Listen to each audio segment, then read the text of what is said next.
So here I got my outlet next to my water heater in my utility closet.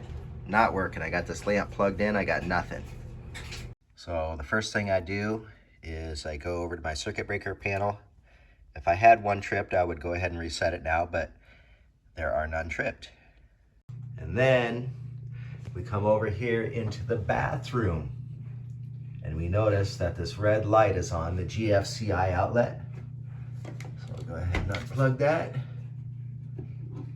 reset it.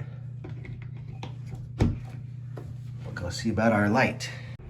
So here we go. Our outlet in our utility room is working again. And so you'll notice that this is not a GFCI outlet. It does not have the buttons to reset.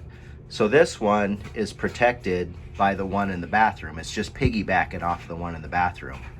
So if you have an outlet that won't work and you don't have any circuit breakers that are tripped, go ahead and look for a GFCI outlet in your house that's tripped somewhere.